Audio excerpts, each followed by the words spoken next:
Good morning, and welcome to your Hillsborough County Board of County Commissioners Land Use Meeting. Would everyone please rise for the Pledge of Allegiance and invocation given by our chaplain, Commissioner Stacy White. Thank you, Mr. Chairman. We'll begin with the Pledge of Allegiance. Attention, salute, pledge. I pledge allegiance to the flag of the United States of America and to the republic for which it stands, one nation, under God, indivisible, with liberty and justice for all. Heavenly Father, I pray that you will guide this board, our staff, and stakeholders as we make decisions that are important for this county this morning. I pray that you will help us to hear all sides of each and every issue and then make a decision that's in the best interest of this community, not only for today's generation, but for generations to come. During this most special time of year, Lord, I pray that you will give comfort and guidance to our first responders and to the members of our armed forces. Keep them safe each and every day. I ask for these blessings in your heavenly name. Amen. Amen. Amen. Thank you, Commissioner White. Mr. Moretta, changes to the agenda. Good morning, Commissioners. Joe Moretta, Development Services Department. For the record, Commissioners, we have several changes in the agenda itself, and we have 3 to 4 cases that have been requested for either remand or to be pulled from consent. So with your concurrence, I'll read through the changes that are on the agenda itself, and then I'll go to the changes that were submitted last night. If that's okay. Hope so. First one is on A1, vacating petition V18-0015. The application has been withdrawn by the applicant. A2, RZ-STD 18-0996. Staff has requested a continuance to the January 13th, 2020 board meeting starting at 11 a.m. I would also note that the cases that are being continued to are sent to the January 13th hearing. It's a Monday, not a Tuesday, and it starts at 11, not at 9. So just a note to anybody that has a case moving to that date. Item A3, DRI 19-0841. This application is being continued by staff to the January 13th Board of Commissioners meeting starting at 11 a.m. Item A4, DRI 19-1042. This application has been continued by the applicant to the January 13th, 2020 board meeting starting at 11 a.m. Item A5, PRS 19-1397. This application is out of order, is being continued to January 13th board meeting. Item A6, PRS 19-1512. This application is out of order, is being continued to January 13th board meeting. Item A7, PRS 19-1515. This application is out of order, is being continued to January 13th board meeting. Item A8, PRS 20-0001. This application is out of order, is being continued to January 13th board meeting. Item A9, PRS 20-0002. This application is out of order. It's being continued to January 13th board meeting. Item A10, personal appearance 20-004. This application is being continued to January 13th board meeting. That concludes all the changes that are on the actual agenda itself. And now we'll get into the changes that have been submitted as of yesterday. The first change on the change sheet is agenda page 11, item G-01, application PD 18-798. The applicant is requesting the application be remanded to the January 21st, 2020 zoning hearing master meeting starting at 6 p.m. Item 2, agenda page 5, item B8, application 19-1299. Commissioner Overman is requested to remove this item from the consent agenda for discussion. Change number 3, found on agenda page 5, item B9, application 19-0655. Commissioner Overman is requested to remove this item from the consent agenda for discussion. That completes the changes. I would note that we also have items on our existing agenda which were pulled from the last board meeting. So if the board chooses to get into the discussion on the cases that are removed from consent, the board may want to get into items F1 and F2, which were pulled at the last board meeting and continued to this agenda, but they've been shown on the agenda. as petitions with no oral argument filed, which is F1 and F2. Having said that, I believe that completes all the changes. We will, hold on. We will get into the F items when we take up the consent items that were pulled, being consent items B, 8 and B9, and then we'll take up the F items. Okay? Have a motion to approve consent agenda without those other items. Motion by Commissioner Merman, second by Commissioner White. I'm sorry, Commissioner Smith to approve the consent agenda. Seeing no further discussion, please record your vote. Approve the changes, I'm sorry. Motion carried, 7-0. I have a motion to approve the consent agenda without those two items being in there. Motion by Commissioner Merman, second by Commissioner Smith to approve the consent agenda minus items B8 and B9. See no further discussion, please record your vote. Motion carried, 7-0. Okay, if you have any B items except item B8 and B9, your items have been approved. Any B items except B8 and B9 have been approved, okay? Let me do this before we get into that, okay? Anyone who intends to present testimony, evidence, or otherwise be heard on any matter scheduled for consideration at today's meeting, please stand and raise your right hand so the clerk can swear you in. Do you swear or affirm that the testimony you're about to give will be the truth, the whole truth, and nothing but the truth? Thank you. Mr. Moretta. Thank you, Commissioners. If we're moving on to item 2 on the change sheet, which is item B8 in the agenda. Yes. That's application number 19-1299. The current zoning is AR, which permits agricultural uses, 1 unit per 5 acre. The request is to rezone to ASC 1, which permits single-family development, 1 unit per acre. It's in the rural service area. It's located at 3110 McIntosh Road. Has all approvals and otherwise would be on consent, if not pulled from the agenda. Is the applicant here? Commissioner Oben, you want to say why you pulled this? I'm going to ask Commissioner Oben to stay while she pulled the agenda item. Okay, great, thank you very much. According to, in this particular application, according to the EPC staff review, the subject property contains wetlands along the northern and southwestern portion of the property, which have not yet been delineated. On October 14th, Mr. Horner testified on behalf of the owner, Christopher Ryan, and as noted in the summary of the hearing included in the backup material, Mr. Horner stated he was going to file a copy of the property survey into the record, which showed that approximately 40% of the property on the western side of the folio was wetlands. The Hillsborough County Land Development Code defines wetlands and other surface waters as environmentally sensitive areas. I know that I'm starting to sound like a broken record at these land use meetings, but I do not believe placing possibly 9 or 10 septic systems on a parcel which is comprised of 40% environmentally sensitive land is a good idea. On the contrary, it's a bad idea. For that reason, I won't be supporting this item. Furthermore, should there be sufficient votes to pass the item, I would ask that you place a condition on the application that was offered by Mr. Horner during the previous hearing. While under oath, Mr. Horner stated that the property owner intended to build 1 or 2 homes in response to a robust neighborhood opposition to the possibility of 10 homes on 10 acres. Thus, if this is approved, I would add the condition of a maximum of 2 dwellings on the subject site. And due to my ongoing environmental concerns related to septic systems adjacent to the environmental sensitive areas, I move for denial. Before you do that, before you make a motion, we need to hear from the applicant. Mr. Horner, you have 10 minutes, sir. Good morning. Good morning, Mr. Chairman. Have you been sworn in? Yes, I have. Okay.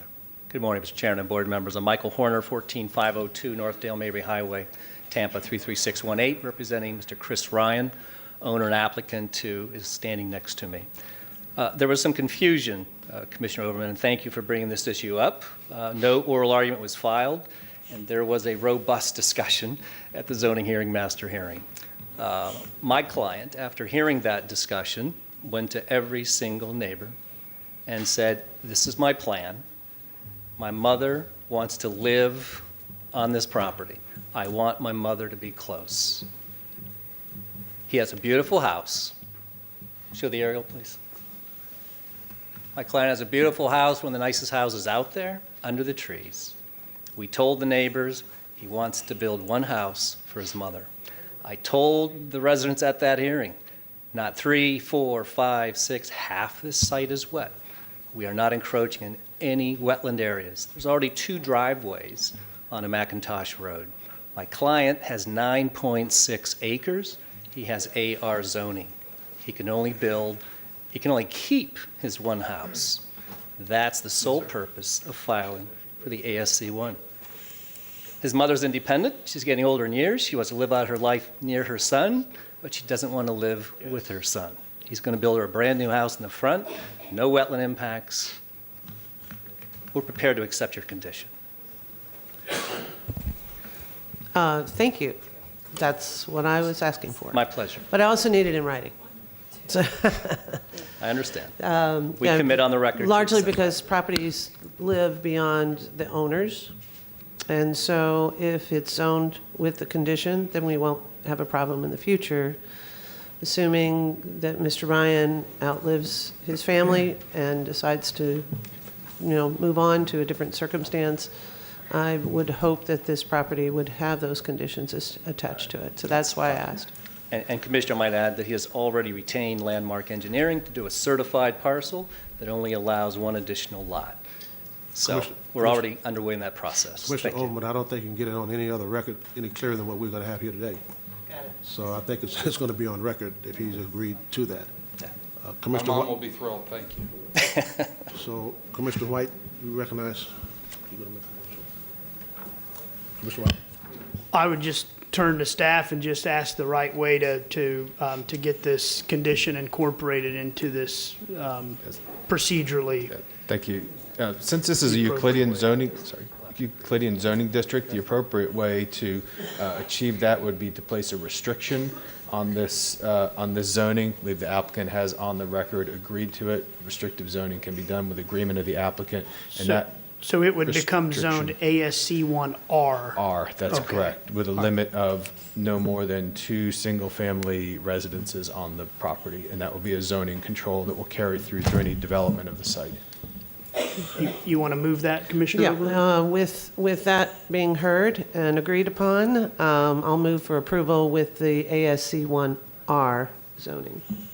There's a motion by Commissioner Overman, second by Commissioner White, to approve it with those changes to the item. See no further discussion, please record your vote.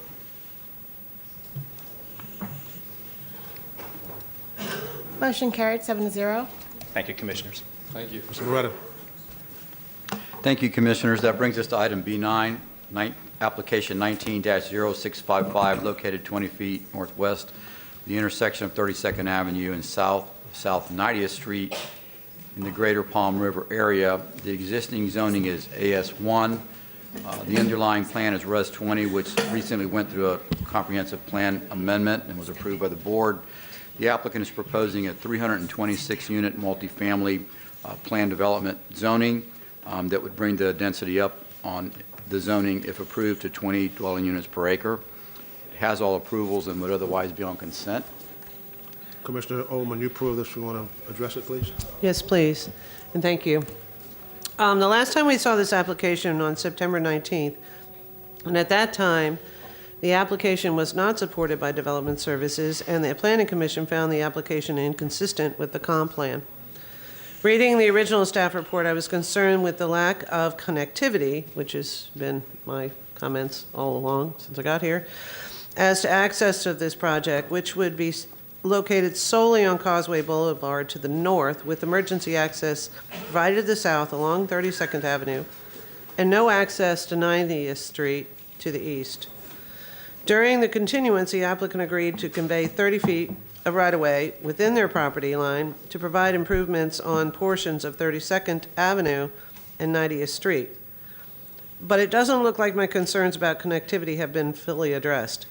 There is still only emergency access to 32nd Avenue, still no access to 90th Street along the east, and there's still only one access for a multifamily project with approximately 325 units along Causeway Boulevard to the north. We should also consider for 90th Street to be fully improved to Causeway would require right-of-ways from 7 other parcels to the north of this applicant, and unfortunately, we don't know if this is possible. Regardless of the future improvements to 90th and 32nd, I have serious reservations about the safety of only one proposed access for 325 units. Additionally, according to staff's report, there is currently a median on Causeway Boulevard, which would allow for only right-in and right-out movements. In other words, unable to go to the east, where most of the jobs might be, movements from Causeway Boulevard access point. Since there would be no left out or left in, the residents living in this 325 units will be required to perform daily U-turns on Causeway to exit or enter their homes. FDOT has reviewed this application as agreeable to allowing a median opening that would allow for left-in movements as well as right-in and out movements to this access point, although even in this option, there would be no left-out movement. FDOT also stated that there would be a signal to be installed at Causeway Boulevard and 90th intersection to the east. This median may be closed again, which would again place the residents in a right-in, right-out movement only situation. The applicant has submitted a U-turn assessment to the transportation staff, which addresses the U-turn movements that will occur on Causeway Boulevard for eastbound drivers exiting the site and needing to turn west, and westbound drivers needing to reach the project entrance by turning east. And although transportation staff concurs with the applicant's assessment, I find it unacceptable to connect 325 units to Causeway with this amount of daily U-turns. I saw 3 accidents on the way in this morning. U-turns are dangerous options for 325 residents, plus their families. To me, that is not smart growth. It's prioritizing convenience at the expense of safety. We need grid designs and connectivity in every plan that comes before us, especially inside the urban service area. As a result of my concerns regarding the lack of connectivity due to uncertainty for the future improvements to 90th Street and 32nd Avenue, and the safety issues that I've brought forward regarding the U-turns on Causeway Boulevard, my intent is to move for denial. Before you do that, is the applicant here? You have 10 minutes. Good morning. Good morning. Have you been sworn in? Yes, I have been sworn. Cammie Corbett here, representing the applicant Live Development. Just a little bit of procedural history on this case. As Commissioner Overman pointed out, this case was brought to hearing, zoning hearing master in July. The applicant proposed a connection through properties to others to 90th Street. The zoning hearing master did hear the testimony both from the applicant and from staff and recommended approval of this application, found it consistent with the Land Development Code and the comprehensive plan. That case was scheduled to come before you in September at the BOCC land use meeting. I appeared at that time and voluntarily remanded this case to continue to work with staff to see if we could come to an agreement on access to 90th. And part of the issue is that 90th does not have adequate right-of-way to be improved to county standards, so it requires additional right-of-way.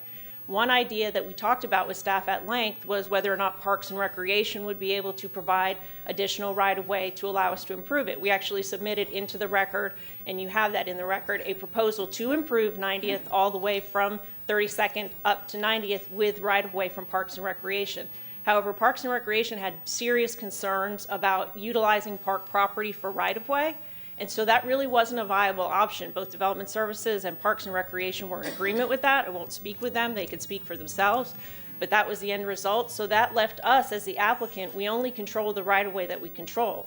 And so we agreed to build the improvement along 32nd and 90th, and I'll ask Steve Henry to come up and address both the U-turns and describe in more detail the improvement that we're agreeing to. And in the original recommendation, there wasn't the 15-foot emergency access. We agreed to that condition to try to improve the situation within the best of our ability. So there is no concern on the record, no substantial competent evidence in the record that there's anything incompatible or inconsistent with the proposed development. The only issue was access, And both our transportation engineer and the county's transportation engineers found this to be sufficient and consistent with the comprehensive plan and the land development code. And at this point, I'd like to ask Steve Henry to come up and provide some additional testimony about the transportation issues. Good morning, state your name and have you been sworn in? Steve Henry, Links and Associates, and I have been sworn. A couple things. One, to start with, is your code provides the number of access points that are required for a project. The one access to Causeway Boulevard meets the code as far as the number of accesses required for a project. Second, I had the meeting with DOT to discuss this project in length, and Causeway Boulevard is a DOT road. We've looked at it. DOT is okay with it being a directional median opening, and in the event that there is a signal at 90th and that being closed to right in, right out, they're okay with it being a right in, right out driveway with that number. And in fact, I do many projects with District 7 in which they require us to either make it a directional median opening or to provide a right in, right out. DOT feels that it is safe to have U-turns. And what we have also provided, and I'm happy to go through the graphics to show, we've looked at it, but you can make U-turns at both 90th and 86th. So I'm happy to show you those, but it meets the DOT criteria for being able to make a U-turn with the roadway that is there today. But also there was a study done, and I had referenced it in my report, done by NCHRP, which looked at, and the title of the article is Safety of U-Turns at Unsignalized Intersections. And this is a national publication, and I'll just read the results of it. The research results indicate that access management strategies that increase U-turn volumes at unsignalized median openings can be safely and effectively used. So they've done the research to look at whether or not U-turns are safe. Their determination, based on looking at national data, is U-turns are safe. DOT has looked at it. That's part of access management. They've gone out and closed median openings to encourage U-turns. So from our standpoint, we think it is safe. The national data shows that it's safe. And so that's, from a U-turn standpoint, we don't think it's an unsafe condition. As far as the improvements, we are providing access to 32nd Street so that in the future, as the properties along 90th develop, that project access can be a full access. It can provide the conductivity that you would like as those properties develop. Unfortunately, as Cammie had indicated, we don't control the right-of-way. We've tried to work with the Parks Department. They're not willing to participate in that. So we've done everything that we can do from an improvement standpoint to set it up for the cross-access and make the improvements necessary for that. And I'm happy to go through any of those graphics that you'd like if you've got any questions on that. Commissioner Overman, you recognized again. Given that we are probably third in the nation for pedestrian unsafety and vehicle accidents and those kinds of things, I question my confidence in DOT's assessment on safety at times. But I do appreciate the work that you've been trying to do to make this happen. And there was no consideration of actually putting a light at the entrance as opposed to a light at an intersection that goes into a substandard road intersection? Well, the light at 90th Street will ultimately serve a larger development to the north that has actually been zoned and planned for many years. So that's really the location of the access. The reality is a light at our entrance would never meet signal warrants. There's not enough volume there, and so DOT would never consider a signal that does not meet warrants. And that number of units would not meet a signal warrant. Okay, so I'm going to ask you a question. You don't necessarily have to know the answer to this question, but you made mention of the larger development to the north. Okay. Do you know what the estimate number of housing units would be coming into that space? Do you have any idea? Does anyone have anybody? No?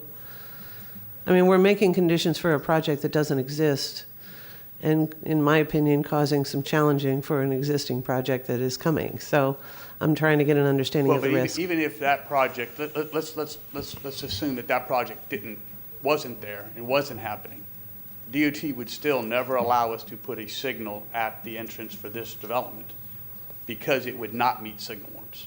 So forget that other development. Mm-hmm. It would never meet signal warrants. Okay, so there is So the potential of having like a yield where you have an opportunity to turn into the development and the regress for going to the west at a median break at the entrance of the entrance and exit of the property is decided not to be an appropriate option for a road that is being developed versus the potential for a property that might come someday? I'm sorry. No, I'm saying if you were to have a break in that median with the ability for people to queue in and out onto Causeway going to the west or coming from the east and wanting to go into the property, that would give some room for being able to allow people to come off of the property and go to the west a little easier than what we're proposing, which means they all have to come out, go across 2 lanes or more of traffic to do a U-turn to go back to the west. Based on the data and based on DOT, the left out at an unsignalized intersection has more conflicts and is less safe than making a right out and going to make a U-turn. And that has been their position for many, many years, and they believe, and again, based on the data that we provided, the national data supports the U-turns, but that is DOT's position. So to answer your question is no, they would not allow us to have a full median opening at that location. It doesn't meet their spacing criteria, and in their view, the U-turns are a safer movement than a left out. Thank you. Okay. So what are we going to do here? What's your plan? Well, hold on. Oh, Second. there's a motion by Commissioner Hagan, second by Commissioner Smith for approval. Commissioner White. Commissioner Smith, you recognize. Thank you. I just had,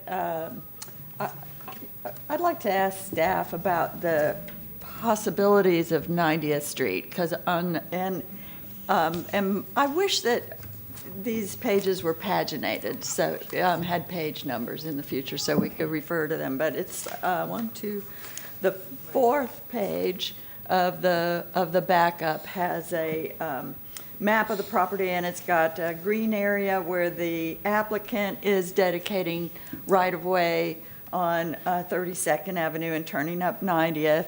And then there's a blue area about possible future right-of-way outside of the PD.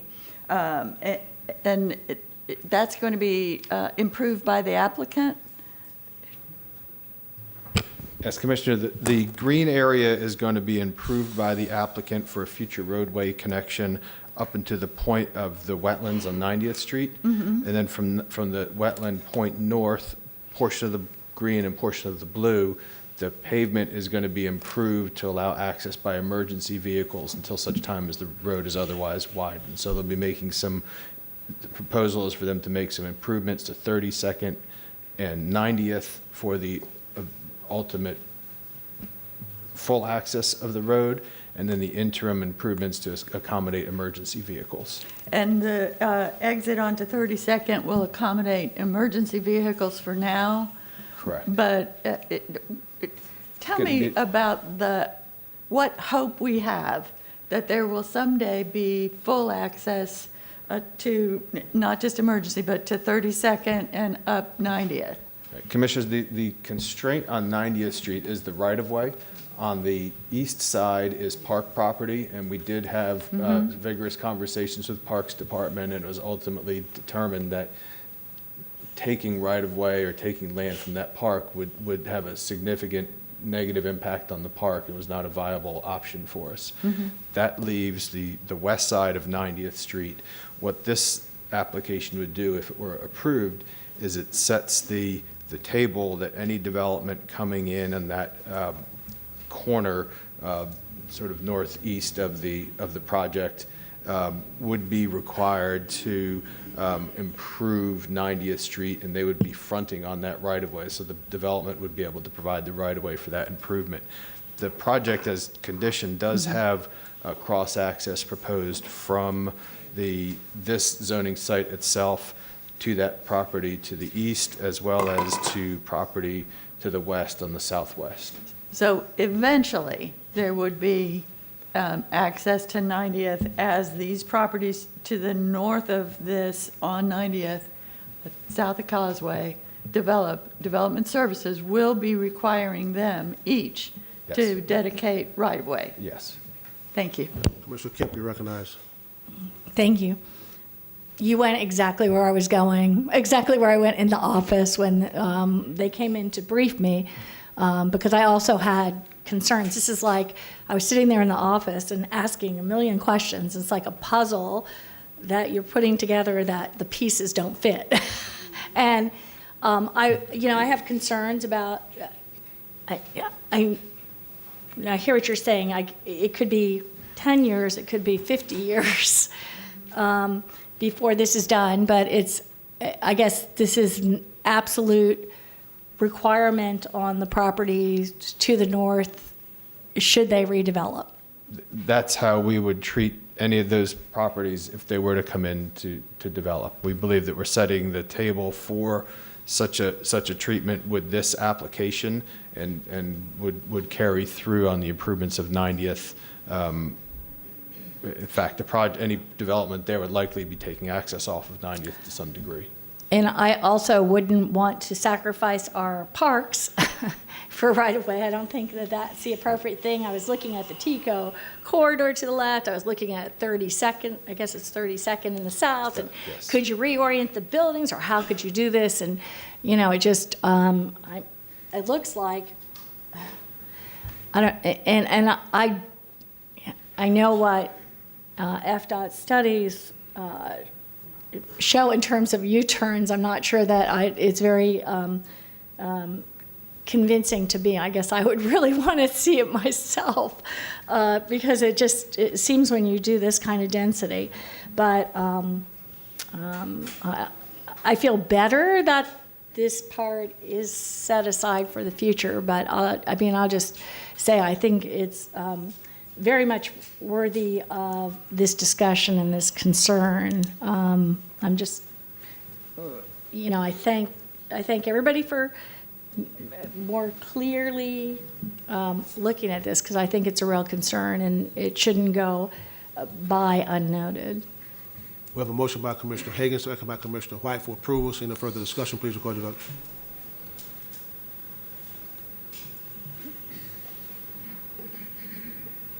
Motion carried 6-1. Commissioner Overman voted no. Ms. Moretta, move to F item. Thank you, Commissioners. That brings us to item F1 and F2. Commissioners, both of these items were on the consent agenda at the previous board meeting.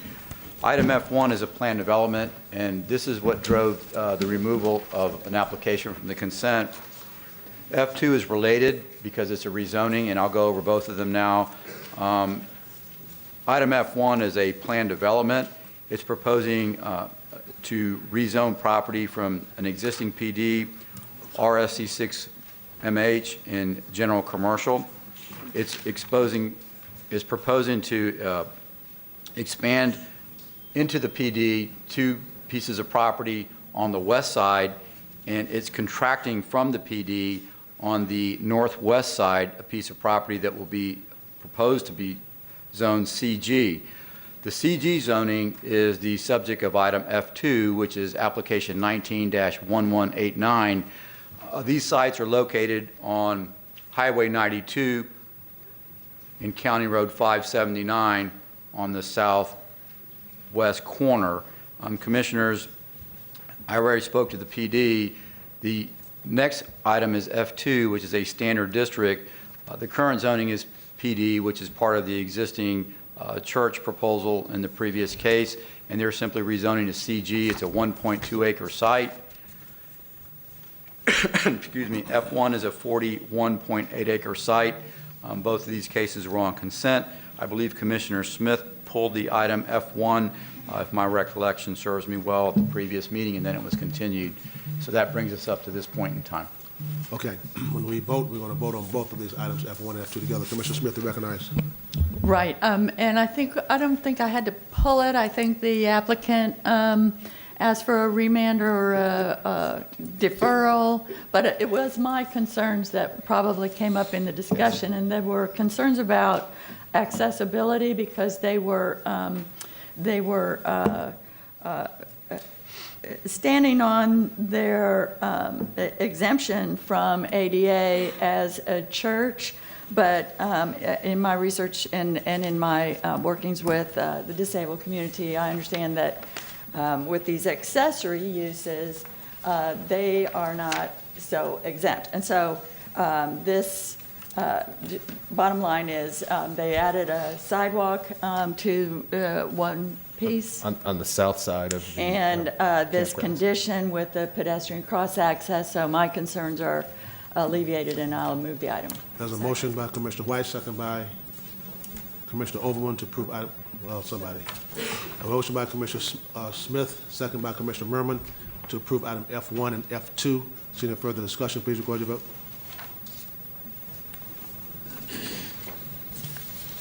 Motion carried, 7-0. Ms. Moretta. Thank you, Commissioners. That brings us back to the agenda order, which would be C1. This is a vacating petition V19-0028. Real estate staff will present this item and be available for questions. Good morning. Good morning, Commissioners. For the record, Carrie Allen, Geospatial and Land Acquisition Services. Item C1 is Vacate ID V19-0028.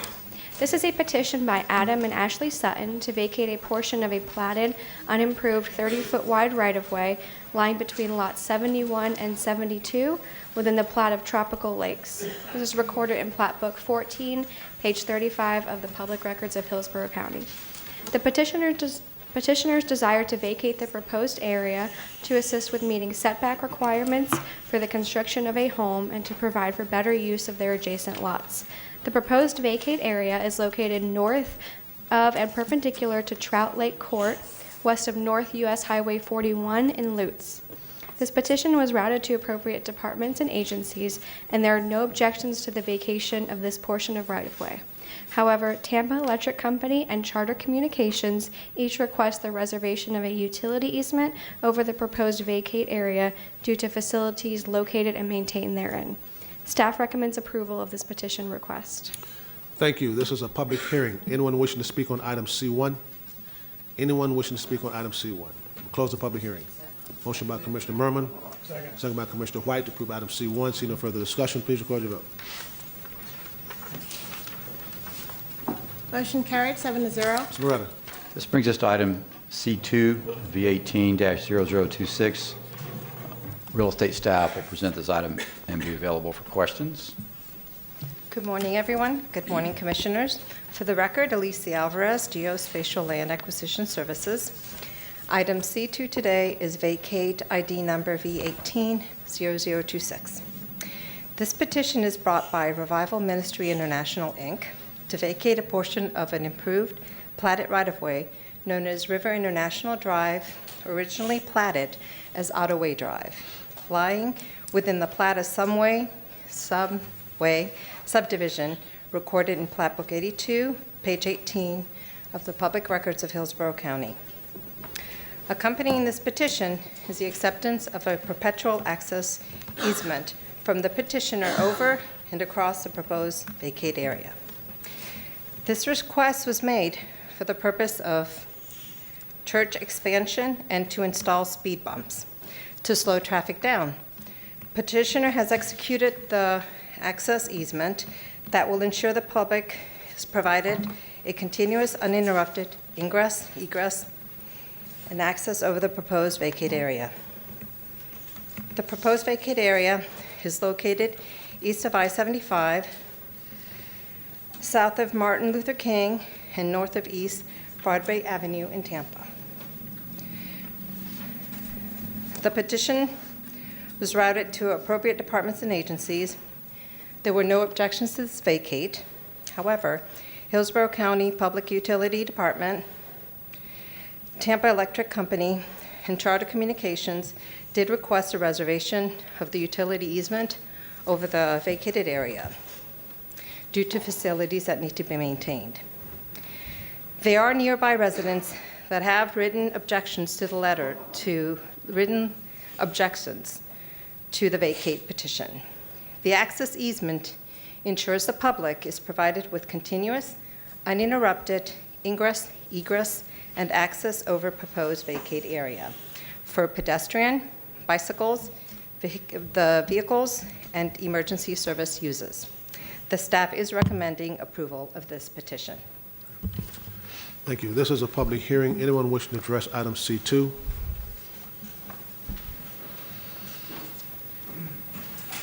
Good morning. Have you been sworn in? Yes, sir. Pardon? Yes, sir, I have. Okay. You have you have 3 minutes. Good morning. Please state your name. My name is Tu Mai. Address is 14031 North Dale Mabry Highway. I'm here representing the applicant, Revival Ministries International. With me this morning also is Pastor Kenneth Brown and other senior pastors that would like to speak on this vacation. As Ms. Alvarez was indicating, there are four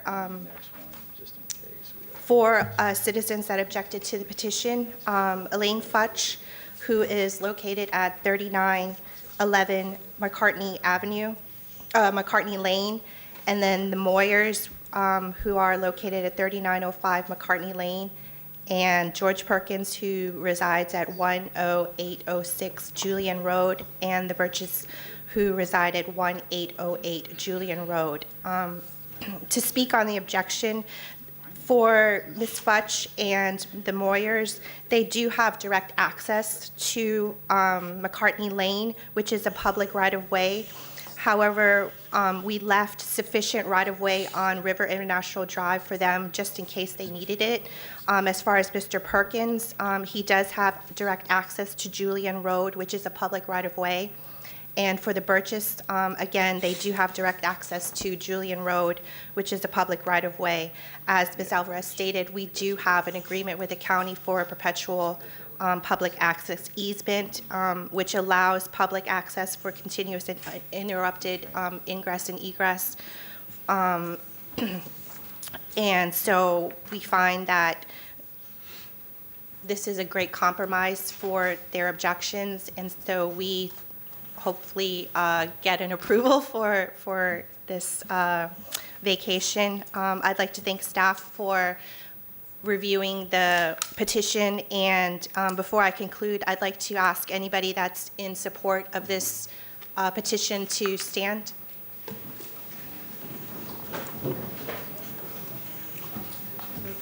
Therefore, we ask for your approval. Thank you. Thank you. Anyone else wishing to address item C2, I'm sorry. Anyone else wishing to address item C2? Please state your name and state if you've been sworn in. You have 3 minutes. Yes, sir. I have been sworn in. My name is Raymond Celia from Revival Ministries International, residing at 1404 Astor Commons Place, Brandon, Florida. Good morning to you, Mr. Chairman, to Board of County Commissioners. We'd like to take this opportunity just to state some points that will make this request beneficial to our surrounding communities. Unfortunately, we have had many instances where drivers use this road as a speedy throughway. In some cases, we've had some wannabe race drivers there as well. And due to the turns, as you can see on the map as well, due to the turns of the road, this has significantly become more dangerous as we have many pedestrians, many cyclists. And so with this request, with this petition, it will obviously make this traffic movement much safer and reduce speeds for us in that throughway. And because of the road's accessibility to lots of pedestrian and vehicle traffic, we've had incidences of crime, which I'm not really going to address, but this will also make it much safer in that regard. With the help of the local police department, together we've been able to eliminate quite a bit of that, but we want to make it completely safe to everybody accessing the property throughout the day and specifically late at night as well. Purely on the fact that we have so many pedestrians and cyclists, the less traffic will encourage this safety aspect to everybody, including hundreds of students which come to our property on a daily basis. And it will give us a smooth, walkable connectivity, as well as make it enjoyable to any wheelchair users. So I sincerely ask that you would look favorably upon this petition, and thank you for your time. Thank you. Anyone else wish to address item C? Step forward, please, ma'am. Please state your name and tell me if you've been sworn in. My name is Chrisanne Hall. I was sworn in. I reside at 4812 Limerick Drive, Tampa, Florida, 33610. I am a professor at River University and a member of River Ministries International Church. And I am here to address the issues of how our privatization of this road will actually have a beneficial effect for the entire community. The right-of-way vacation of River International Drive and the subsequent calming devices, the neighborhood crime watch signs that we are going to install at the church's cost, and we will also have church volunteer staff patrolling the street, we believe will reduce crime not only on River International Drive, but in the area. As Pastor Raymond mentioned before, River International Drive is a cut-through from Williams to Broadway. And if you see up here, this is a printout from the Hillsborough County Sheriff's Office crime report. And you see the crime in the area.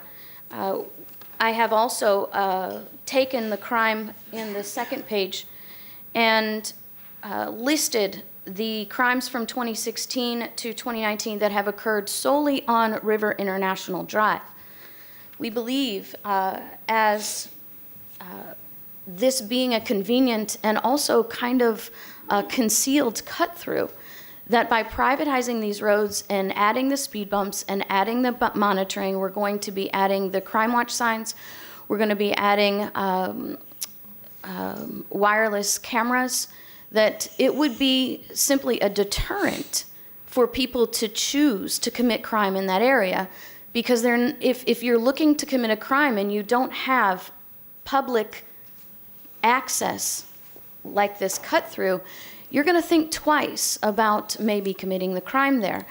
I was a prosecutor in the state of Florida here for nearly a decade, and I don't think that history and experience would dispute the fact that turning this into a private right-of-way would have nothing but a real benefit to the public and the community. If you go back to the first page,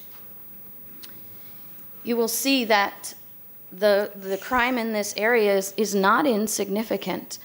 And we believe that these measures, like I said, will have nothing but a positive impact on the entire local community with a much safer environment, not only for the vehicles, but also for the people. So thank you, Mr. Chairman and Board of County Commissioners, for your time. Thank you. Anyone else wish to address item C? Come forward, sir. Please state your name and tell us if you've been sworn in. I've been sworn in. My name is Kenneth Howard You Brown. have 3 minutes, sir. Good morning, Mr. Chairman and Board of County Commissioners. I live at 1406 Windjammer Place, Valrico, Florida 33594. The current state of the road is in disrepair. Hillsborough County has not done repairs on the road in quite a long time. River International Drive is in bad repair and bad need of milling and resurfacing and pothole repair. Several sidewalk locations are broken, creating hazardous conditions for pedestrians and need to be repaired. Many locations of sidewalks and crosswalks are missing. A lot of the sidewalks and crossings also must be brought up to current ADA requirements. We also need to install 5 speed tables or speed bumps to curtail the many vehicles that go through the road with excessive speed. The cost for all of these repairs is around $300,000, a cost that RMI would take care of based on your approval of this vacation and would save the county this and future repairs. Thank you for your approval. Anyone else wish to address item C2? Please state your name, tell us if you've been sworn in. You have 3 minutes. I have not been sworn. Please swear him in, please. Do you swear or affirm that the testimony you are about to give will be the truth, the whole truth, and nothing but the truth? I do, so help me God. I'd just like to say thank you, Todd Seavey, P.O. Box 191, Gibsonton, Florida, 33534. Chairman Miller, just want to say thank you for the board taking a few minutes here to, again, represent and just speak on behalf as someone who's attended the church and gone to the church and believes in the work that they do for the community and the outreach that they do in the inner cities and, just I know all churches are trying to do something for the great name of Jesus, but this church really manifests that in a great way. This pass through, this little drive here, being secure is important. Remember, this used to be Auto Nation at one time, and then the church took it over and bought it from Auto Nation, and so that they've made a tremendous stride in doing great things here at this location, and this roadway right here being secured and being maintained by the church, and of course being insured by the church, would alleviate the county and do a great service to not only the ministry, not only the community, not only the people, but I'm hopeful that this board will look favorably upon the approval of this. And God bless you. Thank you so much for all you do for the county. Thank you. Anyone else wishing to address item C2, please come forward, sir. State your name and tell us if you've been sworn in. Good morning, Mr. Chairman. My name is Shannon Gilbert. I reside at 2531 Brown Naughty Lane in Tampa, Florida. Have you been sworn in? I have been sworn in, Okay, yes, you sir. have 3 minutes here. With the approval of the right-of-way vacation petition today, there will be an immediate benefit to the county. And with this approval of the petition, there would be no liability, no financial obligation in the needed upkeep and safety enhancements, and the elimination of noted liability through this approval removes the county from potentially devastating lawsuits or litigations. There is now, without a shadow of a doubt, an increased liability on the county's behalf, as there is consistent growing need for roadway improvements, for lighting, as well as increased safety measures. And the measures will ensure that speeding challenges and reckless driving experienced at the current time is eliminated. And we have seen lives that have been cut short on this road due to excessive speeds with little to no deterrence. And accidents which have occurred due to poor lighting, some of these are not limited to trip and falls with injury, medical need and medical attention, dental attention, and different things of that nature. And this approval actually alleviates the financial responsibility of the county, allowing the reallocation of county finances in other areas without sacrificing safety while potential of lawsuits. And with the board's approval with the River International Drive, this becomes an all-round win for the county, and the upgrades to lighting would be performed at no cost to the county, and the cost of power would actually be transferred from the county to the ministry, and patrol cost as well would be reduced on the Sheriff Department. And as noted by Commissioner Oberman here, we're the third in the nation for pedestrian and vehicular accidents, and we would find ourselves in position of assisting in the reduction of these accidents in such an effort. Thank you for your time and approval. Anyone else wishing to address item C2? Anyone else wishing to address item C2? Close. Hold on. Anyone else? Close the public hearing. Commissioner Merman makes a motion. Is there a second? Second. There's motion by Commissioner Merman, second by Commissioner White. Commissioner Overman, you recognize. I just have an inquiry. My experience with speed bumps and transportation as it pertains to emergency vehicles is that generally when someone wants speed bumps in their community, they are denied due to the need for emergency vehicles to have easy egress and through the roads. In addition to that, there were several comments about concerns about fire hydrants associated with this. So I'm curious if our fire safety folks, as well as public utility folks, have taken that into consideration with this application at this point. Because while I like the project, I think it's great. It's really great that the community has decided to take on a road that we have not, as a county, maintained in a safe way for the community. I love the idea of making it more safe for pedestrians. I'm a little concerned about what happens with the emergency services area of this project, because apparently there are several fire hydrants in the area that are of concern, and it's been my experience, but it may not apply in this particular case, on a private road, that an application for speed bumps, oftentimes it's denied by transportation and utility services, as fire safety overrides other provisions on roads as far as safety is concerned. Is anyone able to answer that question for me, Good morning, please? Commissioner Jared Delfino on behalf of Geospatial and Land Acquisition. Fire emergency services were contacted and they were advised of this vacating petition. They had no objection to it. They had no objection. No Okay, I just didn't see it in the file, so I was looking for that specifically, because that is a concern. I'd hate for this community to look to making the plan to have speed bumps, only to find out later on in the application process that it would be denied, and that's important. Yes, they were advised of the petition, and they did have no objection to it. Okay, great, thank you very much. Okay, Commissioner Merman, you recognize. I probably should have added this when I made my motion, but I do want Public Works to go out and look at the, kind of assess the road. Given the gentleman that came forward that said the road was in poor quality, that we probably should send our staff out to have them look at the road. Is that it? Yes, that's it. Okay. Commissioner White, you recognize. Thank you, and I just want to look to staff and just make sure that the motion on the floor preserves the requested utility easement. Yes, Commissioners, in the resolution itself, it does reserve certain easements for public utilities and other ones as well. Great, thank you. Commissioner Kemp, you recognize. Thank you. I originally would be very concerned about this if it were just a simple vacation.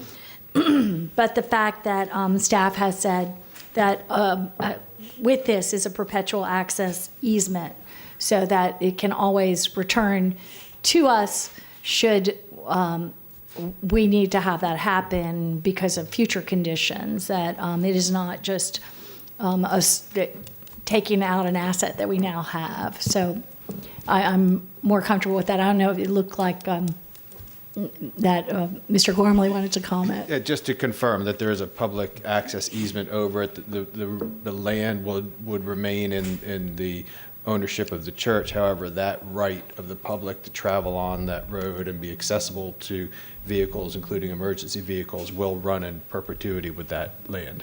And I do understand, too, that suppose this land changed owners and that road was in poor condition or, in the future, if something happened that changed the condition of the road, the county could exercise a right to assume control again, or? It doesn't, the easement doesn't give the county the right to retake the land, but it does give the county the right to require that the road be maintained and remain accessible to the public and emergency vehicles. Okay, thank you. Okay, we have a motion by Commissioner Merman, second by Commissioner White to approve item C2. Seeing no further discussion, please record your vote. Motion carried, 7-0. Mr. Moretta. Thank you, Commissioners. Now we'll roll.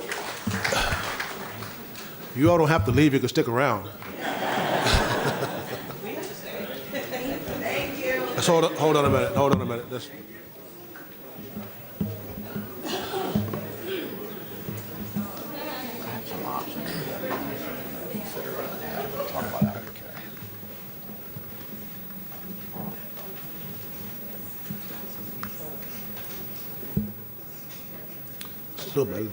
Nobody's going to be here now.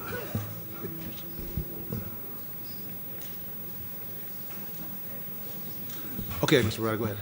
E1 on the agenda is where we're at. We'll start with personal appearance 19-1400. This is in the University Community area, actually the University Community Mall site. This is a request to allow the residential entitlements to be regulated by floor area ratio as opposed to density. It would allow either or. Staff is recommending approval subject to conditions. Applicant here.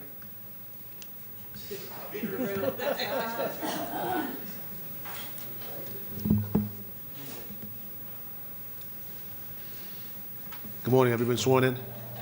Good morning, Commissioners. David Smith, 401 East Jackson Street. Have you been sworn in? No, sir. Okay. What do you think about it? We've been out in the hallway. Do you swear or affirm that the testimony you're about to give will be the truth, the whole truth, and nothing but the truth? Yes, I do. You have 15 minutes, sir. Thank you, sir. Won't take that much. As I said, the planner was Stearns Weaver Miller on behalf of the University's Mall RD Management. This is a personal appearance, kind of the first step to jumpstart the ICMU 35 land use designation that was approved for this project not too long ago. In particular, what this allows, it doesn't change anything in existing zoning because we do have a pending PD for the entire mall to be brought in to this category. But we want to utilize the opportunity for using FAR in lieu of units per acre to jumpstart the residential component.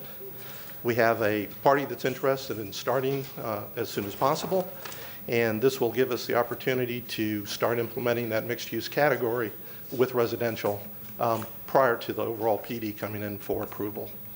So I'm glad to answer any questions. I think it's fairly straightforward. We have agreed with staff on some conditions to make sure that it's integrated, connected to the rest of the mall, that has circulation around, that has sidewalks, crosswalks, to essentially give the multifamily developer a chance to move forward before we have the overall PD come in. Okay, thank you, sir. Yes, sir. This is a public hearing. Anyone wishing to speak as a proponent? Anyone wishing to speak as a proponent? Anyone wishing to speak as an opponent? Anyone wishing to speak as an opponent? Applicant waives his time. What's your pleasure? There's a motion by Commissioner Murphy, second by Commissioner White to approve item E1. Seeing no further discussion, please record your vote. Motion carried, 7-0. Mr. Moretta. Thank you, Commissioners. This brings us to item E2, personal appearance 19-1447, located 40 feet northwest of intersection of Rainbrook Circle and Turnberry Street.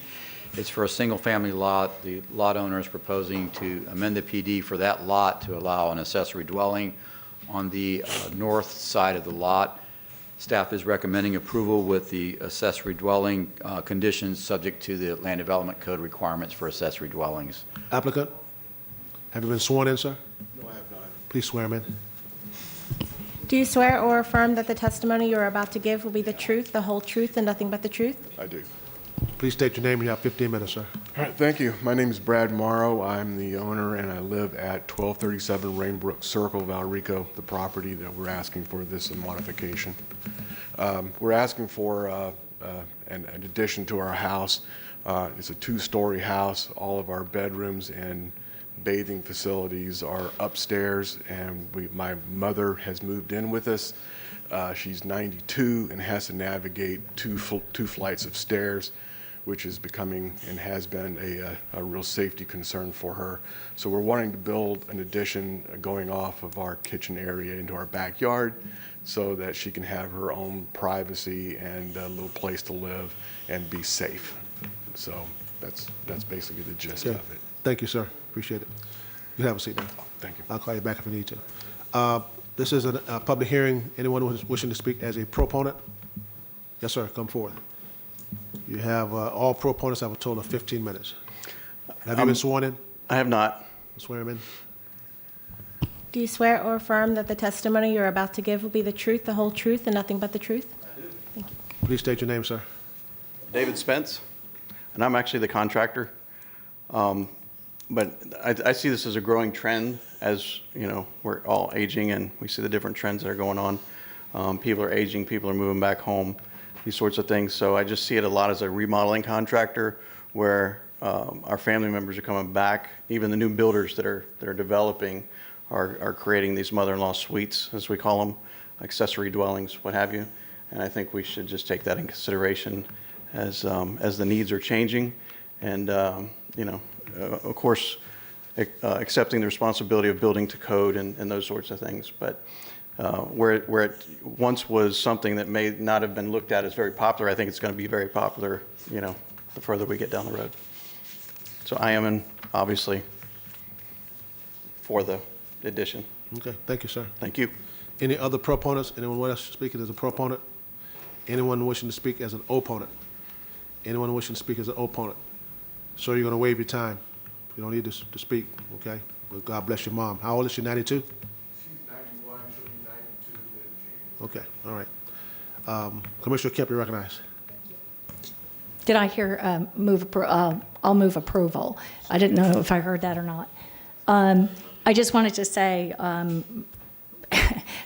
I believe the contractor, I'm sorry I didn't catch your name, is totally right in terms of, you know, us looking in the future too. This whole, I think it is, we'll see a lot more of this aging in place, a lot more of accessory dwellings. Used to be called, right, mother-in-laws. Still is in Seminole Heights, I think, even though it's rarely used for that. But, you know, I think this is a good thing, and it's probably a little bit daunting process to go through this with all the other big things that come here. But I'm all for this, and it seems like we should maybe be looking at something, I'm not sure what, in our code that could allow for this to be a more simple or allowable in certain places, or something that doesn't require this kind of process necessarily. Commissioner Merman, you recognize. Thank you. Thank you, Commissioner Kemp. Actually, the state approves the whole, it's in statute on the accessory dwellings. It's just up to us to enforce and regulate them. But I do have the county attorney. I don't know if y'all remember that one item that came up. I asked staff to, our county attorney's office, to come back to us as a board with recommendations on accessory dwellings so that they are kept to the purpose of what was intended to pass, and that was to allow our seniors to, age in place in a residence with their family and not for a business or a commercial venture and abuse, the neighborhood in that way. So I think there will be some things come back, and I look forward to that discussion. Thank you. We have a motion by Commissioner Kemp, second by Commissioner White to approve item E2. Seeing no further discussion, please record your vote. Motion carried, 7-0. Okay. Mr. Beretta. Item E3 is a personal appearance, 19-1478. It's a modification to an existing plan development located on the west side of 301, just south of Moody. It's for a marina. Commissioners, the entitlements are in place. This particular request is to rectify an error that occurred on the site plan. The site plan graphic indicated that the building setback on the graphic itself, where the structure had a footprint, was going to be at 53 feet. There was a note on the site plan that indicated 65 feet. When the zoning conditions were approved by the board and codified, the zoning conditions picked up 65 feet. To develop the site as proposed in the plan, it actually would require a setback of 53 feet. So the applicant has come back to modify and make the graphic consistent with the note and consistent in the zoning conditions. Staff is recommending approval. Good morning. Have you been sworn in? Yes, I have. For the record, my name is Patricia Ortiz, and my address is 2810 North Central Avenue. Mr. Moretta did a very good job of explaining what has happened here. Essentially, there will be no changes to the site plan. The building will be as located on the site plan. We're just asking for a correction in the western side yard setback. As required by condition 1.4, the western side yard setback is 65 feet. The building is located 53 feet or so from the property line. So we're asking for no changes in entitlement, no changes in the site plan, but just to allow the property to develop as depicted. Okay. Thank you very much. Thank you. This is a public hearing. Anyone wishing to speak as a proponent to item E3? Anyone wishing to speak as a proponent? Anyone wishing to speak as an opponent? Anyone wishing to speak as an opponent? Close the public hearing. I have a motion by Commissioner Merman, second by Commissioner White to approve item E3. Seeing no further discussion, please record your vote.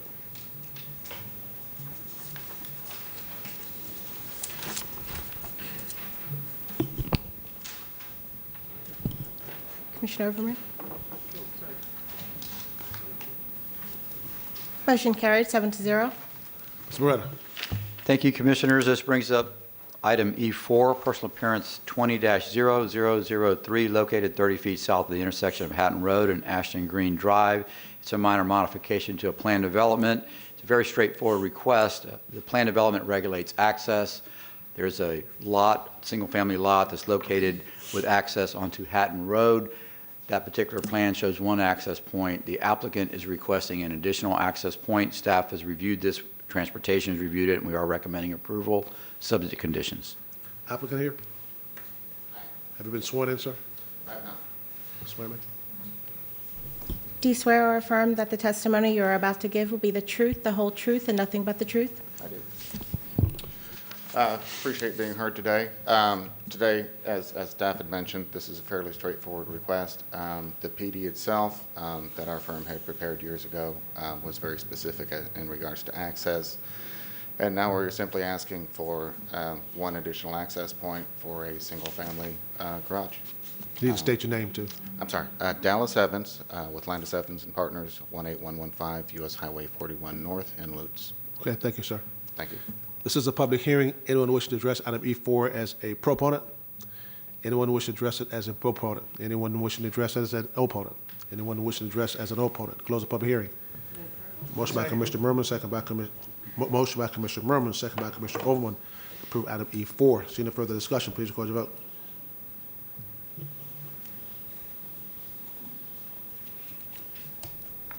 Motion carried, 7-0. Mr. Beretta. Thank you, Commissioners. This brings us to item E5 and E6. They're both community development districts, and Mr. Brian Grady will speak to both of those items and respond to questions as necessary. Good morning, Commissioners. Brian Grady, Hillsborough County Development Services. CDD Petition 19-1387 is a petition to expand the Creek Preserve Community Development District.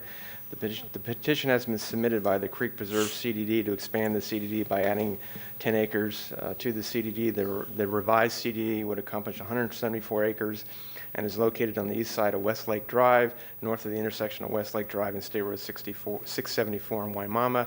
No objections to the proposed CDD were raised by reviewing agencies. Staff finds the application meets the requirements in Chapter 190 Florida statutes to establish a community development district and recommends approval. Available for any questions. Okay, this is a public hearing. Anyone wishing to address item E5? Anyone wishing to address item E5? Close the public hearing.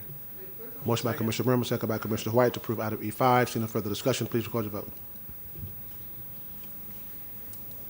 Motion carried, 7-0. Item E6. CDD Petition 19-1457 is a petition to establish the Belmond Reserves Community Development District. This petition has been submitted by Roading Development CDD to establish the Belmont Reserve CDD. The Belmont Reserve CDD will encompass 187 acres and is located between Balm Riverview Road and Balm Boyote Road and south of Roading Road and north of Big Bend Road in Riverview. No objections to the proposed CDD were raised by reviewing agencies. Staff finds the application meets the requirements in Chapter 190 Florida statutes to establish a community development district and recommends approval. I'm available for any questions. This is a public hearing. Anyone wishing to address item E6? Anyone wishing to address item E6? Close the public hearing. Motion by Commissioner Merman, second by Commissioner White to approve item E6. Seeing no further discussion, please record your vote. Motion carried, 7-0. Mr. Beretta. Thank you, Commissioners. This takes us to the regular agenda. Item G1 was remanded, so that takes us to item G2. This is a rezoning 19-0793. The current zoning of the site is RSC2. It is located at 13616 East US Highway 92. To the west of the site is a property that is zoned CN.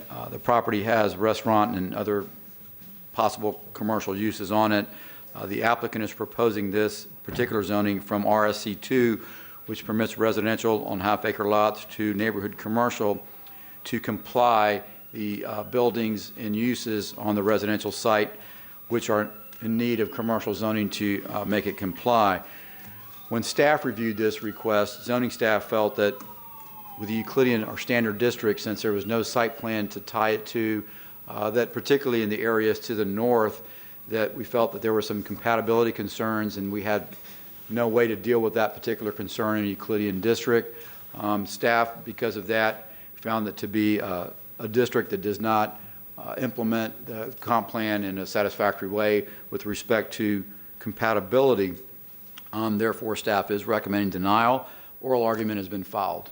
I would also note that if this application is approved, that the site itself would have to go through site engineering and also would have to go through a vertical building inspection, because the buildings on the site have no record of, it's a residential zone, so it could never go through site engineering unless the zoning were changed, and it has no record of building permit reviews. So if the board moves to approve it, then that would be necessary as a follow-up, and oral argument has been filed. Okay, I need a motion to open for oral argument. I have a motion by Commissioner White, second by Commissioner Merman to open for oral argument. Seeing no further discussion, please go to the vote. Motion carried, 7-0. Are you the applicant, sir? Yes, sir. Have you been sworn in? Thank you. John Hooker, 13610 U.S. Highway 92 East. Have you been sworn in? Yes, I have. Okay, you have 10 minutes. Thank you. This is a property that my dad owned and we inherited. And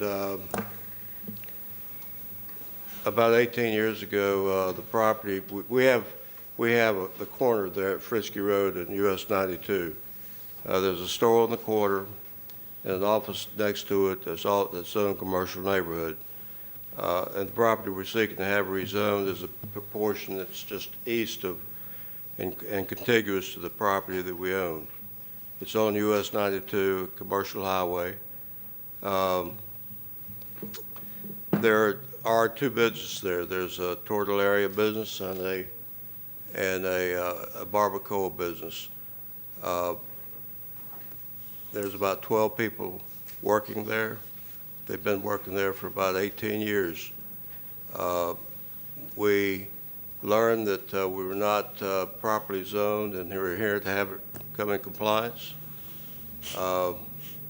We are within 300 feet of the intersection, which I understand is one of the criteria that the Planning Commission looks at. And there is a need for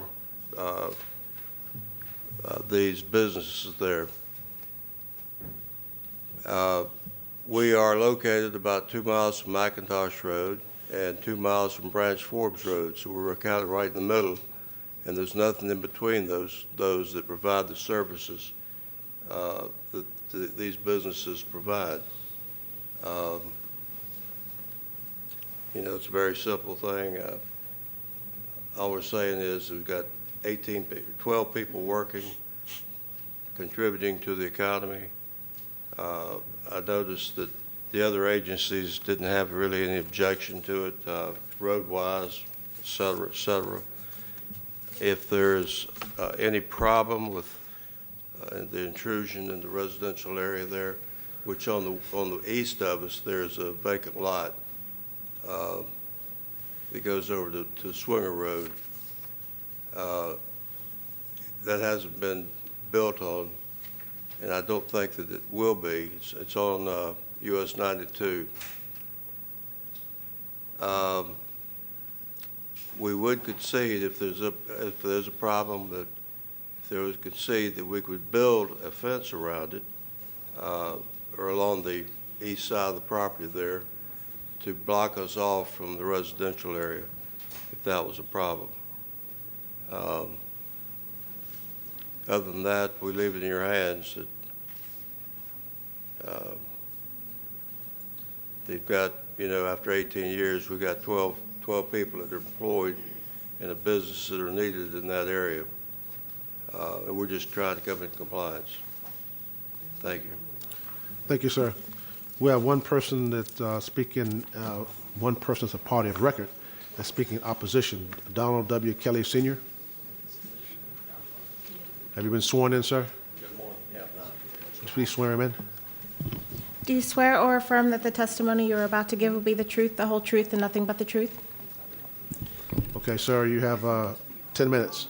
Yes, sir. It won't take that long. Thank you very much. My name is Donald Kelly. I live at 4522 Swinger Road, and my property is on the east side, the northeast side of that, but I'll cover that in this particular area where Mr. Hooker is planning to move the property facilities there. Okay. When I bought my home in 1995, only one house trailer was on the property behind me, which is that property now, and it was rented to a family. And the property is on the, as I said, the northeast corner of the subject property, which equates to 153 feet of my backyard, and a fence between us. Okay. Since 1995, 2 businesses were considered temporary buildings where were placed on this property. The business, these businesses generate a lot of traffic and noise and sanitation concerns after the placement of a porta potty. Said, I want to ensure that everything regarding is close proximity to my home and series and with noise and sanitation, use of the porta potty on the property. Said I have called the sheriff's office on the non-emergency line for a few late night occasions for musical noise. The last occasion, it was around 9 p.m. and the deputies didn't show up until about 10 o'clock, and the band had already left the area. The sanitation is the porta potty. It's located very close to my property. Matter of fact, closer to my property than it is to the facilities that are there, the commercial facilities. So I have personally seen as many as 3 men standing by the porta potty facing my property, okay, and relieving themselves, okay, on one occasion, 3 men, a lot of individual ones, but rezoning of this property will place the commercial property along my backyard fence line. I too am one that's caring for my 98-year-old mother-in-law and have been for 16 years. Her apartment, which is connected to my house, is on the closest to that fence line. My bedroom is on the east side, but we do have our problems. I would not have purchased this property in 1995 if the property behind me was zoned commercial. And I really like that community there, and would like to keep it as best as we possibly can.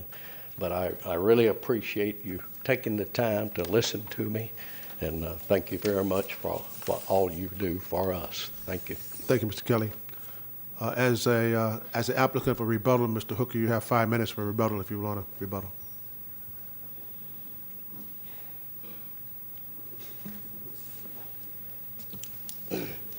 The band you referred to was a private party. Whether it was a business there or not, it could have been a private birthday party is what it was. And we monitor this and keep the noise down. In fact, I go back to the back fence to see if the noise is, if there's any noise, and if there's any noise, I make sure that it's cut out. But I didn't hear any noise that night, that particular time. And I would disagree that it creates a lot of noise there. The noise I hear is going up and down Fritzky Road, the motorcycles and the trucks, and it does get quite loud there. But as far as our place, it does not. We don't have the noise that he's referring to as far as trucks and cars. In regard to the property is kind of unusual because it's a long piece of property, and the back end of the property is what he's talking about that he's connected to, not the front property, which is where the business is here. And we considered other ways of resolving this problem with plan development, et cetera, but it's just not set up for any other way than to have it rezoned commercial neighborhood.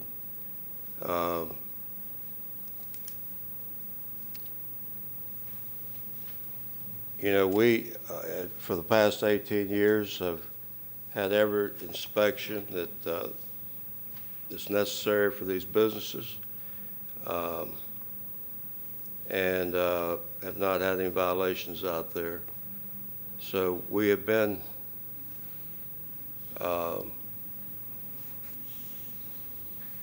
not investigated, but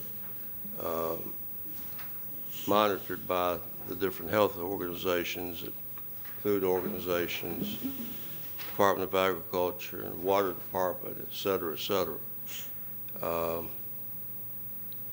Again, like I said, if necessary, we would put a fence along there to separate that property along the east side of the property there, if that would resolve it. But your vote today is going to determine whether the 18 people are working tomorrow or next month or not, and contributing, to the county. So we thank you for your attention and your consideration. Thank you very much. Planning Commission staff? Thank you, Mr. Chairman. Tony Garcia, Planning Commission staff. The applicant is requesting to rezone the subject property from residential single-family conventional to commercial neighborhood. The site is located immediately north of East U.S. Highway 92 and east of the Fritzky Road and East U.S. Highway 92. The property does meet commercial locational criteria. However, locational criteria is not the only method utilized to determine if commercial development proposals will help to maintain the character of existing development. The locational criteria outlined in Policy 22.2 are not the only factors to be considered for approval of a neighborhood commercial or office use in a proposed activity center. Considerations involving land use compatibility, adequacy and availability of public services, environmental impacts, adopted service levels of affected roadways, and other policies of the comprehensive plan and zoning regulations would carry more weight than the locational criteria in the approval of the potential neighborhood commercial use in an activity center. The locational criteria would only designate locations that could be considered, and they in no way guarantee the approval of a particular neighborhood commercial or office use in a possible activity center. The application requests commercial neighborhood uses. Single-family lots are located to the east and northwest of the subject property. According to Policy 16.10, compatibility is defined as the characteristics of different uses or activities or design which allow them to be located near or adjacent to each other in harmony. Compatibility does not mean the same as. Rather, it... Having issues with the audio. Give me just a moment. Okay, hold on. Give me just a moment. Thank you. Sure.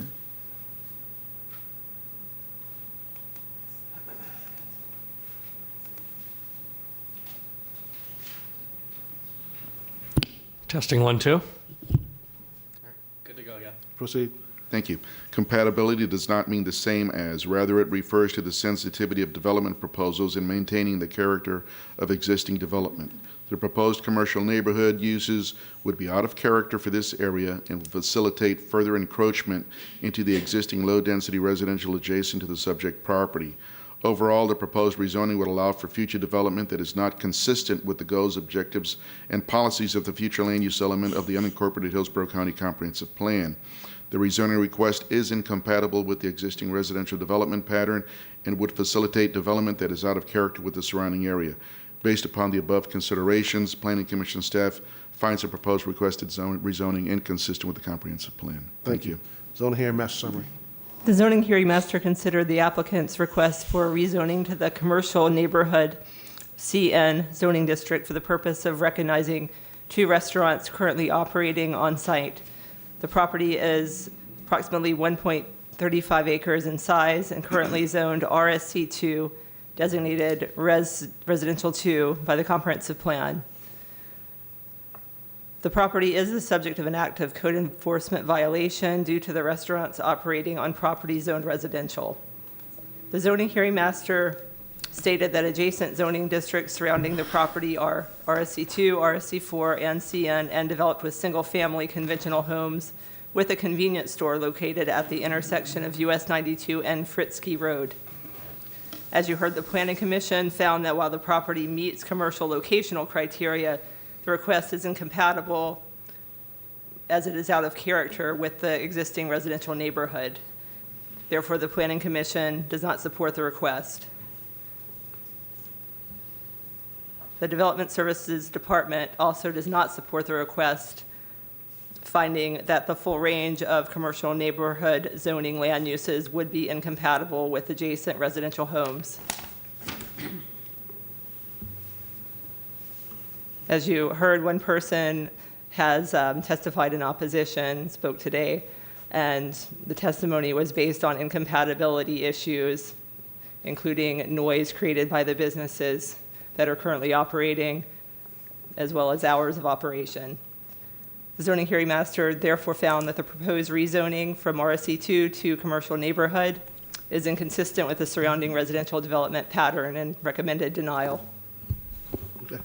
Commissioner White, you recognize. Thank you, Mr. Chairman. The bottom line for this governing body is that these businesses are operating out of compliance with the zoning on the property. The buildings were built illegally and are incompatible with the surrounding neighborhood. As you can see, and I know I'm being repetitive, but the zoning hearing master recommends denial of commercial neighborhood zoning. Development Services' opinion is that it's not supportable, and the Planning Commission has found that CN zoning would be incompatible with the plan. So approving this would set a terrible precedent and do citizens like Mr. Kelly no justice. Therefore, I move denial. There's a motion by Commissioner White, second by Commissioner Smith and Merman. And Mr. Chairman, if I still have the floor, I just want to say to staff that if my motion passes, that I'd like you to work with code enforcement to bring swift resolution to this situation. Commissioner Merman, you recognize. Thank you, Mr. Chair, and thank you, Commissioner White. You made several comments. I do, in talking with staff about this particular item, I think staff, in discussing this with the applicant, maybe made suggestions, and the applicant did not make changes. And I don't think this board should ever approve any item that's under current violation for code enforcement. We have had several items in the past come before us, and we either continued or remanded until those violations were, I guess, done away with. But I think the wastewater system is an issue. I think if the applicant had recommended some setback changes, there might have been, I might have had a little bit of change of heart, but given the fact that there's code enforcement, it's not permitted, no setback, no water, wastewater, that's why I supported the motion on the floor.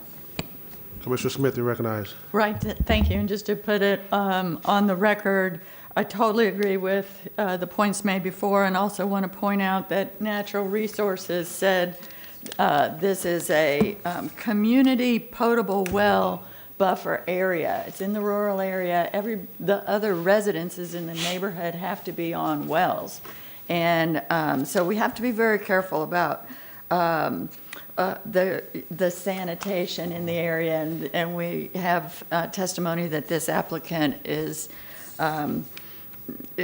allowing people not using the porta potty, unfortunately. And this zoning that they're asking for, commercial neighborhood, would make all the nuisances to the neighborhood that they're complaining about even worse, because there would be more uses that would allow more lighting, more noise, more traffic, all the way to the edges of the property, where right now it's, kind of confined to the back because it's illegal. So just wanted to add those comments to the record in case there's any dispute. Commissioner Kemp, you recognize. Thank you. I'm supporting denial. So that's not a question, and I appreciate Commissioner Merman, Commissioner White, all the comments that have been made in terms of the applicant not complying in the past and the issues with that. I do think it's worth pointing out, though, in terms of some other, if they were able to come up with some kind of plan that right to the west of the property is a commercial neighborhood, and on the other side of the road to the west of the property is commercial general on 92, and if there were the kinds of things in place, which apparently they're far, far from doing that, this speaks in some ways to the whole idea of mixed use and, making things available to people where they are. And so I just would like to put in a word for that, because this in some ways, not well-grown, but kind of organically grown and working there. So I'm just going to put that out there as a concept. But clearly, they need to, the water and wastewater and everything like that is a terrible, terrible concern. And I just like to raise those points. Okay, we have a motion for denial by Commissioner White, second by Commissioner Smith and Commissioner Merman. Seeing no further discussion, please record your vote.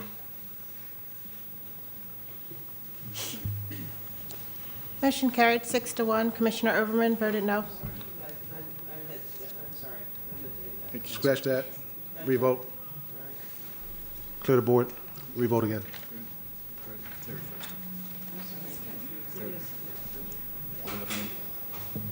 Go ahead and open it up again.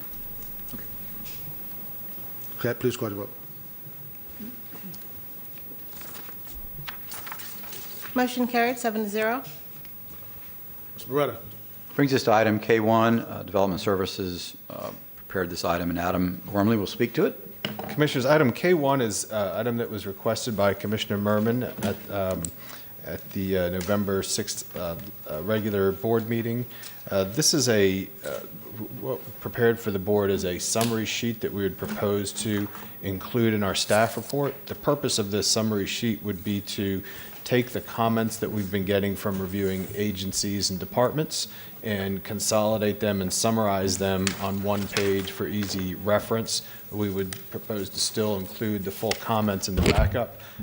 This sheet would provide a summary version of the comments and any positions taken by the reviewing agencies.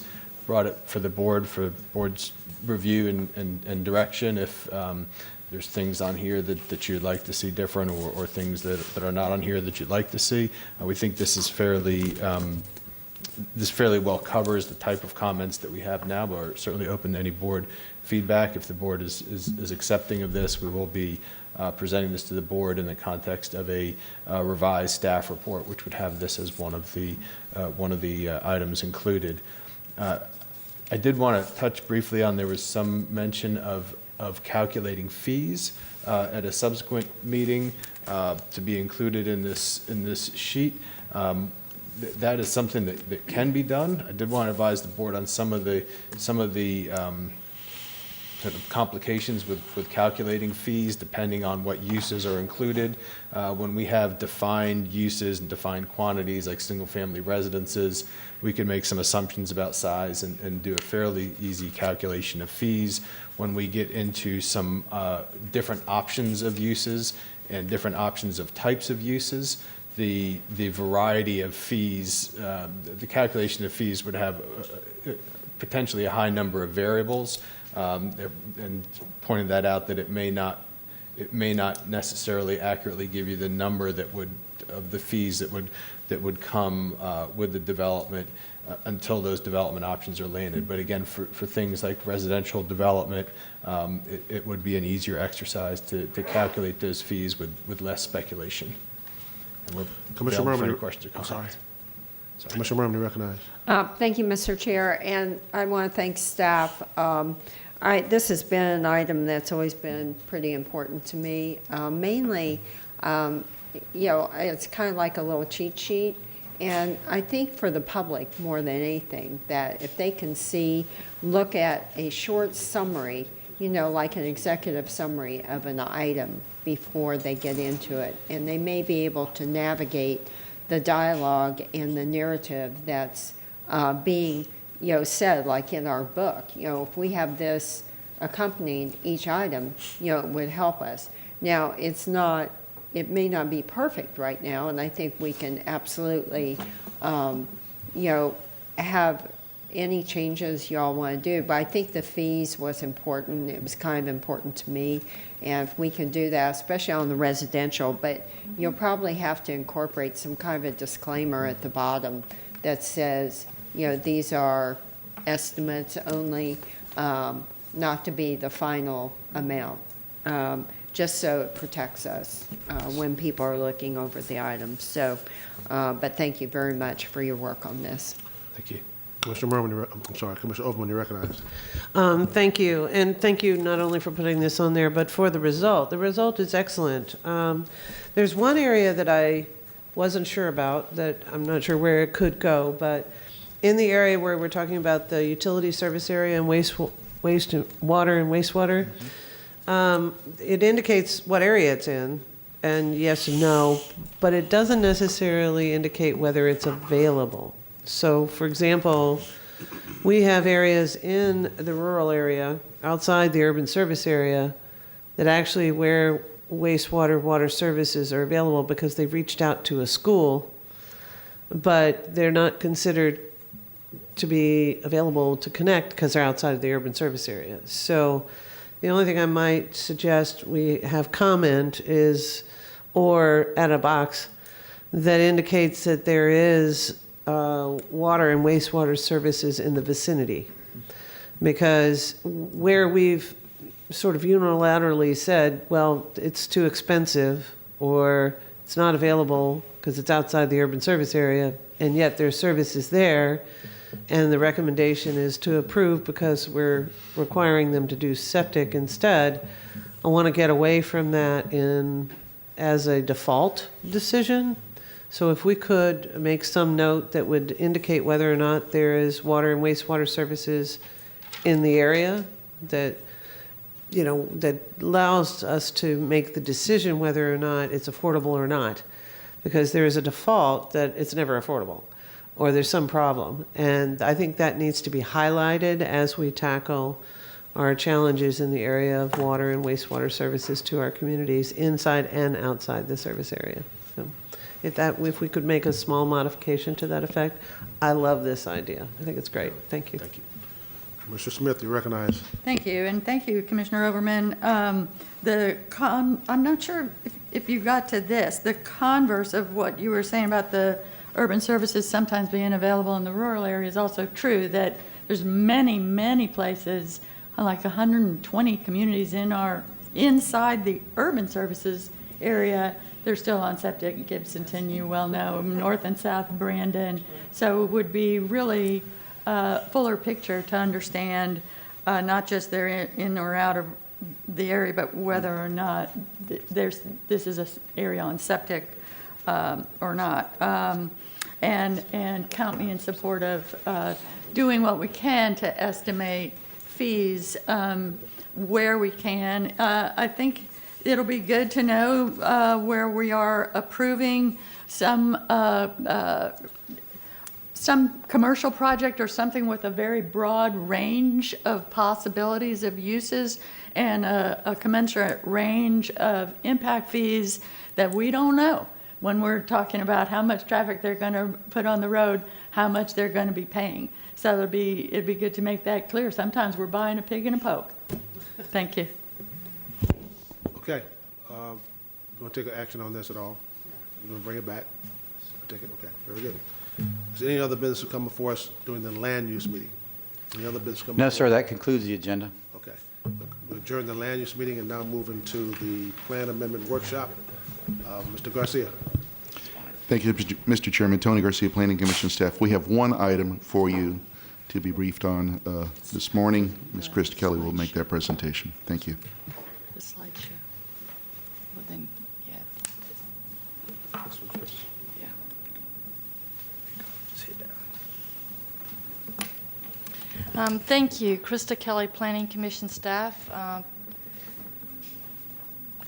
I'm presenting the sole amendment for the October 2019 cycle. It's CPA 1908. This site is in the urban service area. It is on the fringe of the urban service area. It's on the north side of Lithia Pinecrest and west of County Road 39. It's in the South Shore area-wide systems plan boundary. This is an aerial of the site. As you can see, it's adjacent because it is part of the Fishhawk Trails subdivision, which is part of a larger DRI, the Fishhawk DRI. It was set aside for the school district, for an elementary school. There is an existing elementary school at 39 and Lithia Pinecrest to the east, already constructed and operating the Pinecrest Elementary School. The site currently is undeveloped and heavily wooded. It's 15.94 acres in size, and this is a privately initiated amendment. This is the adopted future land use map currently showing it designated public, quasi-public, again for the school district. As you can see, within the urban service area to the west, the area is predominantly designated residential plan 2 and residential 2. Outside of the urban service area, the area is designated residential 1 to the south and north, and also agricultural 1 to 5. The applicant's requesting a change to residential 2. As you can see, the site's now a light yellow color. It allows for the same density that is currently developed within the Fishhawk Trails subdivision, which are half-acre lots. The impact of this change would be currently to introduce dwelling units.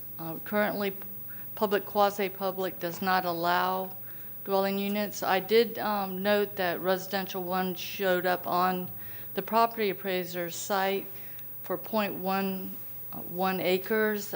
We believe it's a sliver that is associated with the roadway and will probably come off of this calculation. It has no impact on the number of dwelling units. Under public, quasi-public, the intensity is guided by the floor area ratio of the surrounding plan categories. The change would allow up to 110,000 square feet or 0.25 FAR if the site met locational criteria, which it does not. The next steps, this is coming before the BOCC at a public hearing on January 30th, and I'm happy to answer any questions that you may have. I see no questions. I have a few questions. Now I see questions. Okay. Commissioner Smith, you recognize. Thank you. Okay, looking at the land use, that is good. I just have a few quick questions. Sure. Is this in the urban area or in the RP2 area? It's in the urban service area, and it's adjacent to RP2 in the urban service area. Fishhawk is kind of an anomaly for RP2, and it is in the urban service area. Mm-hmm. So Fishhawk is what we're seeing there with the Audubon Manor Boulevard and Mission Oak and everything. That's Fishhawk. And they dedicated this area for a school, and when they did, it's my understanding, they took all the density that they were allowed on this site off of there and put it on there. Is that correct? They recognize the site as public, quasi-public to allow for the school. I don't know that they took the density and relocated it to another location. Okay, I'll be asking for further clarification of that.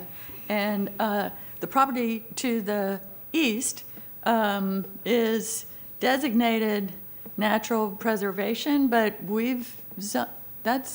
isn't that the property that was zoned and had the questions of connectivity to Thompson Road and everything?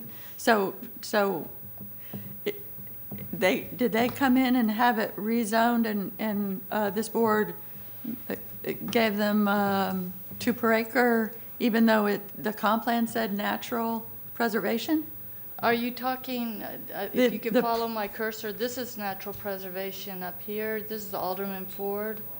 This is residential 1. Okay. Sorry, the colors are a little hard for me to see. Yeah, they're very close. Yes, so that's Res 1, but what did we really put on there? 2 per acre? Do you know? That is 1 unit per acre. Okay. The zoning that we... It's recognizing established development pattern in the area prior to the adoption of the plan. Thank you. The zoning we approved is essentially 1 per acre? Does not exceed 1 per acre. Okay, okay. Thank you very much. Oh, sure. I see no further questions. Thank you very much. Thank you. We adjourn.